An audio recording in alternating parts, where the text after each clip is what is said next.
Hello and welcome to The Big Fight. Well, I think on this channel we're going to break from our almost non-stop coverage of sexual harassment and other such issues to turn our attention back to the broader theme that we are going to continue to track for the next 6 months, which is of course the build-up to the general election.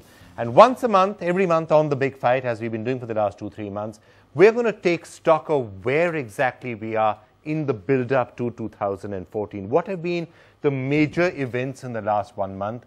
Which side is gathering momentum, or who is gathering momentum, and what are some of the issues around that? So here is this month's edition of the special episode of The Big Fight tracking 2014. So before I introduce our guests and come to them, what do we think are some of the big things that have happened in the last 30 days or so?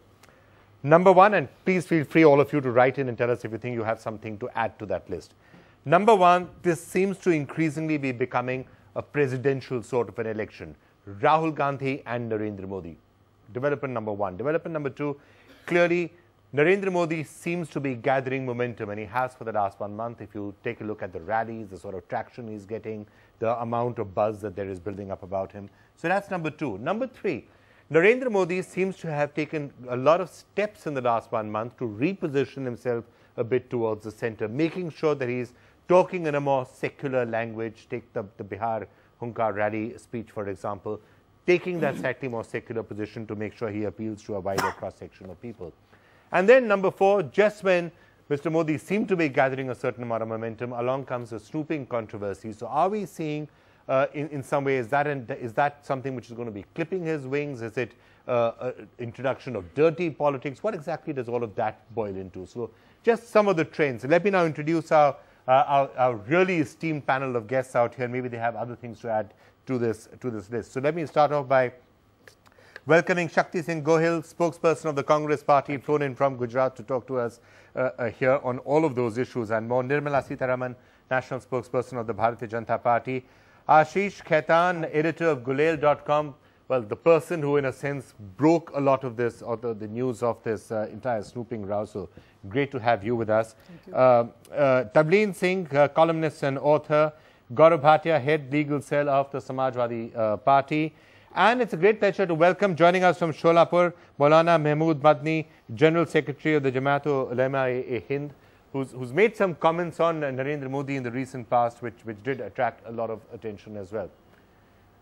First, can I get all of your quick reactions to what I listed as some of the major developments this month in the build-up to 2014? Anything you'd like to add or subtract from that list? Shakti Singh, why don't you go first? The list which you have sorted out is fine. This is the latest development and related to politics. And all of those points are roughly what might seem to be happening. Nirmala ji? Well, you've captured what is developing in the country, at least in the last 1 week, but I certainly would think what you've missed out on is about the economy, on which the Honorable President of the country, the Prime Minister, and today's data all reveal that if only there is going to be a qualitative incentive rollback in the US, we are going to have to face for tougher times. Okay, fair enough, except that I think the problems with the economy have been there for a few months. So, but yes, that is a factor which may well end up playing a big role 6 months to go from now. Ashish Khaitan, 6 months to go. Are those the major issues? Is that the way things look to be panning out right now? Not really, because if you say that this is turning out to be a presidential race between Narendra Modi and Rahul Gandhi, then that's completely misleading. That's the picture being portrayed by television news coverage. It is not going to be a presidential election by any means. This country is not wired, structured to have a presidential race. This country is an amalgamation of disparate sections. Narendra Modi may be pulling in crowds in South India, but in southern India, in 4 states, 5 states, BJP will find it very difficult to even get even 5 or 6 seats.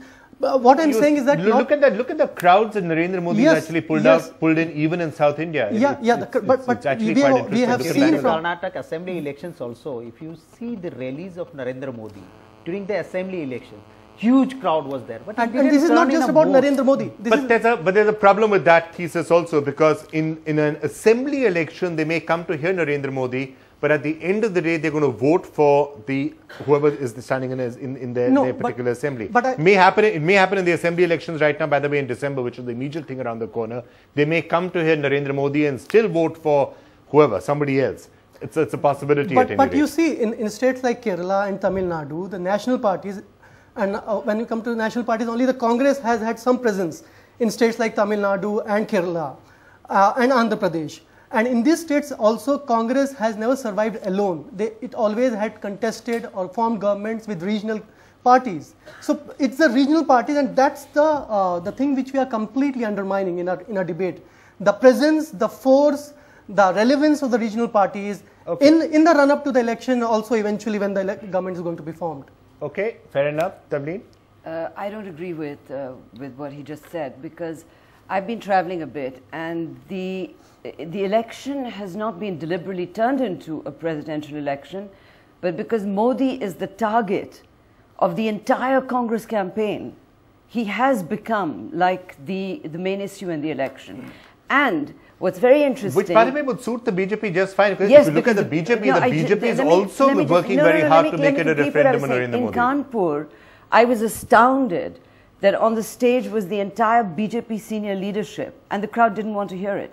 So the BJP as a political party is so weakened organizationally, in my view, that Narendra Modi is actually becoming the glue that holds it together. No, that's what I want to contest, that Narendra Modi, the persona he is, the politics he represents, the ideals he represents can never be the unifying glue for this country. He can never be unifying. He can be unifying glue for I'm not saying a substantial section of people in Gujarat. Narendra Modi, the politics. Me, my friend. No, I'm saying the politics he represents can never be. He's unifying his party. He can be unifying his party. Even that I don't agree that he can be a unifying force within the party. We all know the kind of divisive politics he represents even within the party, but he can never be the unifying glue for this country. Gaurav, I would like to say that yes.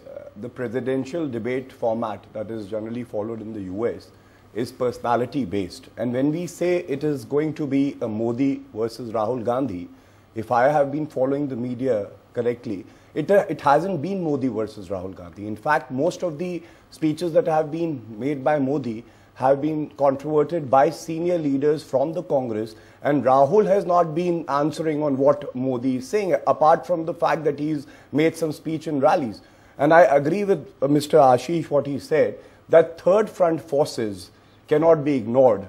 The media itself has been highlighting that in various states they have a very promising presence, and the vote bank is tilting towards these regional parties. You're surely not including the Samajwadi Party in that. Samajwadi Party, I am surely including the Samajwadi Party, and as media was wrong in the 2012 elections, I would not be surprised if they're again wrong in the 2014 It might be because of the 2012 election that you've got a government which is not necessarily performing as well as it should. That is again a media perception, and the real test is the election, and elections are coming. I think once the results are out, it would be clear whether the Samajwadi Party has performed or has underperformed. And secondly, I would also like to say that there was for Prime Minister.